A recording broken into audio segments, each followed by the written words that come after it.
அனைவருக்கும் காலம் கடந்து சேனலின் வணக்கங்கள். நம்ம இந்த வீடியோவில் என்ன பார்க்க போறோம்னா, தமிழ்நாடோட 2026 எலெக்ஷன். நம்ம ஜோதிட ரீதியாக அஸ்ட்ராலஜிங்கிற ஒரு மேத்தமெட்டிக்கல் கால்குலேஷனோட, ஜோதிடம் மூலம் ஒரு மேத்தமெட்டிக் கால்குலேஷன் மூலமா யாருக்கெல்லாம் இந்த தேர்தல் நல்லபடியாக நடக்க போகுது, யாருக்கெல்லாம் அதிர்ச்சி காத்துட்டு இருக்க போகுது அப்படிங்கிறத ஒரு அஸ்ட்ராலஜி ரீதியாக நம்ம இந்த வீடியோவில் நம்ம சொல்ல போகிறோம். 2 பகுதியாக பிரிச்சுக்குவோம். முதல் முடிஞ்ச வரைக்கும் நான் எத்தனை ஷீட்டு அப்படிங்கிற வரைக்கும் நான் அஸ்ட்ராலஜியில் ப்ரெடிக்ஷன் பண்ணி வச்சுருக்கிறேன். அப்போ அதை உங்களுக்கு சொல்கிறேன். இது ரொம்ப சீரியஸெல்லாம் யாரும் எடுத்துக்க வேண்டாம். ஜஸ்ட் ஒரு க்யூரியாசிட்டி, அவ்வளோதான். நமக்கு எல்லாத்துக்கும் ஒரு ஆர்வம் இருக்கும், ஜோதிட ரீதியாக ஜோதிடருக்கு எல்லாத்துக்கும் ஒரு ஆர்வம் இருக்கும் இல்லைங்களா? அப்படி ஒரு ஆர்வத்துக்கெல்லாம் நானும் ஒரு வீடியோ ரெடி பண்ணுறேன்.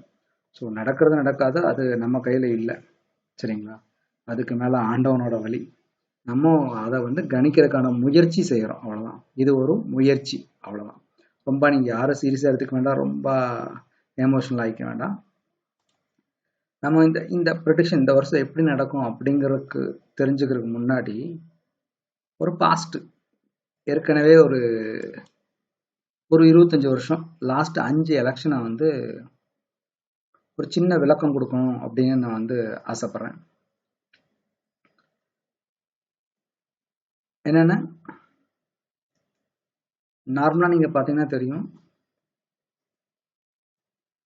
தமிழ்நாட்டை பொறுத்த வரைக்கும் அதிமுக திமுக, திமுக அதிமுக, இது 2 பேர்த்துக்குள்ள தான் கடுமையான போட்டி. அவங்க 2 பேர் தான் மாறி மாறி ஆட்சி செஞ்சுட்டு இருக்கிறாங்க.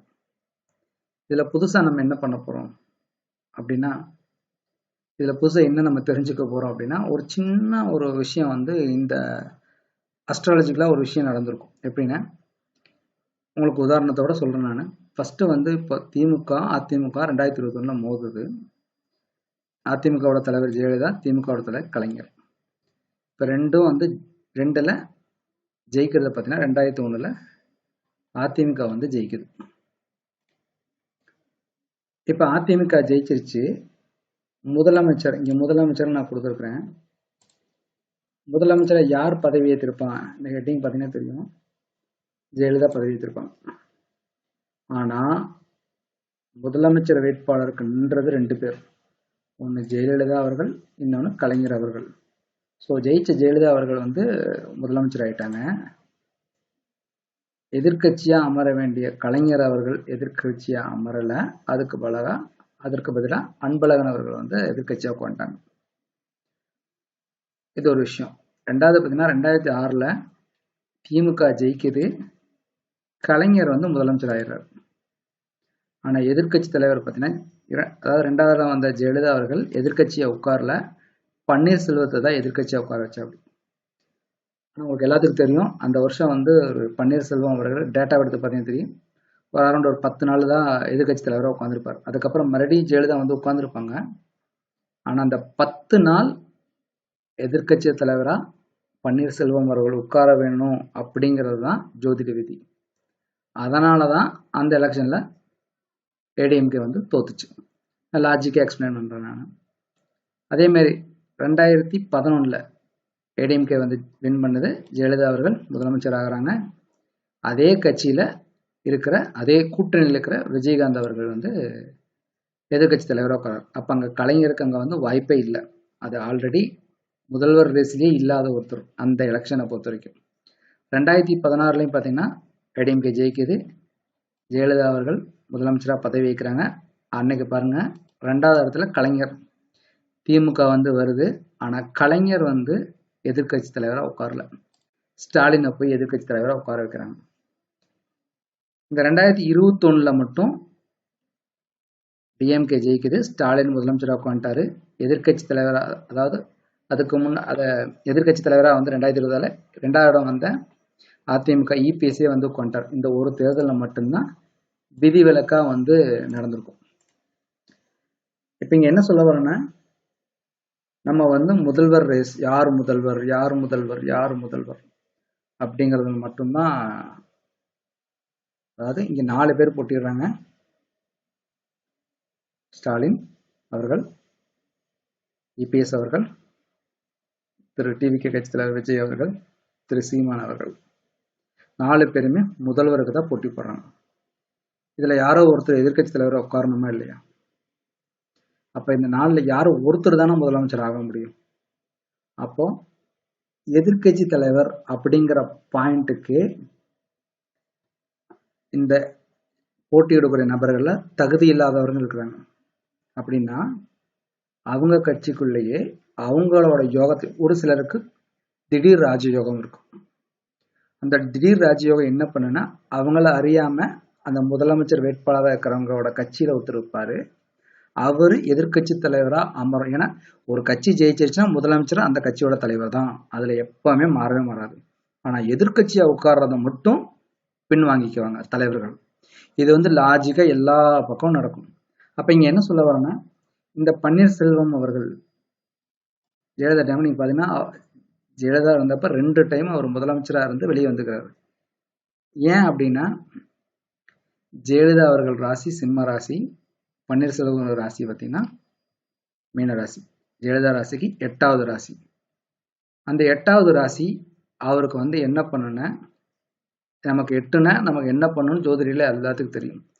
இந்த ராசி சிம்ம ராசி, இந்த மீன ராசி ஒரு பர்டிகுலர் பாயிண்ட் ஆஃப் டைம்ல நம்மளை வந்து என்ன பண்ணா கண்ட்ரோல் பண்ணும், நம்மளை டாமினேஷன் பண்ணும். அதனால என்ன ஆகுதுன்னா, அந்த இடத்துல ஓபிஎஸ் அவர்கள் வந்து 2 முறை ஜெயலலிதாவுக்கு சிக்கல் வரும்போதெல்லாம் ஓபிஎஸ் அவர்களை தான் நாமினேஷன் பண்ணாங்க, எதிர்கட்சி தலைவராகவோ முதலமைச்சராகவோ. ஏன்னா அந்த டைம் பர்டிகுலர் பீரியட் ஆஃப் டைம்ல எல்லாமே ஓபிஎஸ்க்கு சாதகமா இருக்கும், ஏடிஎம்கே லீடர் ஜெயலலிதா அவருக்கு பாதகமான சூழ்நிலை. அதே டைம்ல இங்க 2001 அன்பழகன் போய் அவர் வந்து பேராசிரியர் அன்பழகன் வந்து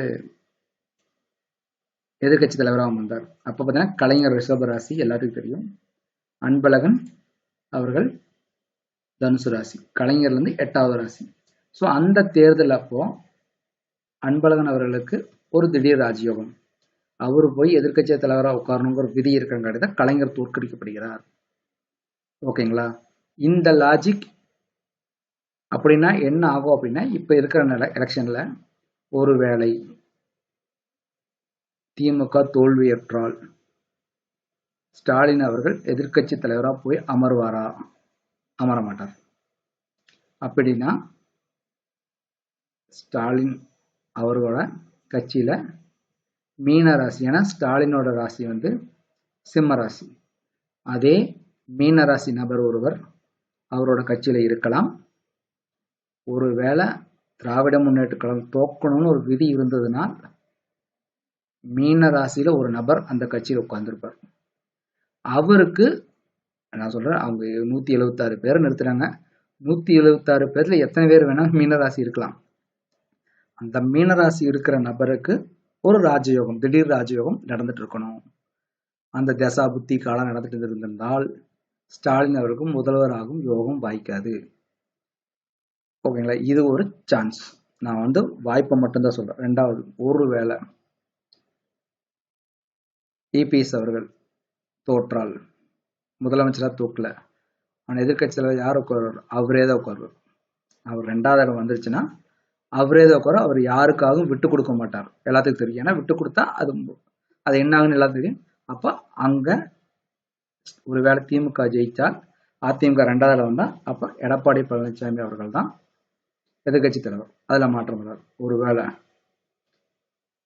2 கட்சி இல்லாம டிவிக்கு விஜய் வந்து ஒரு ஒரு ஒரு ஒரு ஆப்ஷனை வச்சுக்கோமே, ஒரு ஜெயிக்கிறார் அப்படின்னு வச்சுக்கோமே, இல்ல அவர் ஜெயிக்கல ஆனா ஒரு 2வது இடத்துக்கு வர்றார் அப்படின்னு வச்சுக்கோங்க.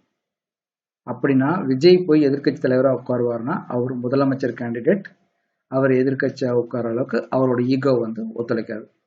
அப்போ விஜயோட கட்சியில விஜய் ராசிக்கு, விஜயோட ராசி எல்லாம் தெரியும், கடகராசி. கடகராசிக்கு 8வது ராசி கும்பராசியில. அப்போ டிவிகே கட்சியில் இருக்கிற போட்டி போடுற 234 பேர்ல யாரோ ஒருத்தர் கும்ப ராசியா இருக்கணும். அந்த கும்ப ராசிக்கு திடீர் ராஜயோகத்துல ஜாதக வேலை செஞ்சுட்டு இருந்ததுன்னா விஜய் அவர்கள் 2வது இடம் பிடிப்பார். அந்த கும்ப ராசிக்காரர் போய் எதிர்கட்சி தலைவரை உட்காருவார். அப்ப இங்க வந்து என்ன, அதிமுகவுக்கு எதிர்கட்சி ஆகலாம், ஆகாமலையும் போகலாம். திமுகவோ இல்லது டிவிகேவோ வெற்றி பெற்றால் ஸ்டாலின் அவர்களோ விஜய் அவர்களோ எதிர்கட்சி தலைவராக அமர மாட்டாங்க. அதுக்கு பதிலாக வேற ஒரு நபர் அமர்வார். அப்படி ஒரு நபர் வந்து அமர்ந்தால் அன்னைக்கு அந்த எதிர்கட்சி தலைவரோட ஜாதகத்தை எடுத்து அலசி பாருங்க. திமுகவாக இருந்தால் அந்த எதிர்கட்சி தலைவரோட ராசி மீன ராசியா இருக்கும். விஜயா இருந்தால் அந்த எதிர்கட்சி தலைவரோட ராசி கும்ப ராசியா இருக்கும். இது ஒரு கணிப்பு. ஓகேங்களா? அடுத்த வீடியோல இந்த 4 பேத்துல சீமான் அவர்களை கணக்கில் எடுத்துக்கல, எனக்கும் ஜோதிட ரீதியா அவர் பெரிய வெற்றி பெறுவார் அப்படின்னு எனக்கு கணிப்பு வரல. இந்த 3 பேத்துக்குள்ளே பெரிய காம்படிஷன் இருக்குது. இந்த காம்படிஷன்ல யார் முந்த போறா, யார் ஜெயிக்க போறா, அவங்களோட ஜாதகத்தை வச்சு ஒரு சின்ன அலசல், அதை அடுத்த வீடியோல பார்ப்போம். இந்த வீடியோல ஜஸ்ட் ஒரு லாஜிக்கா மட்டும் எக்ஸ்பிளைன் பண்ணியிருக்கிறேன். நடக்கும்போது அதை என்னன்னு பார்த்துக்கலாம். நன்றி, வணக்கம்.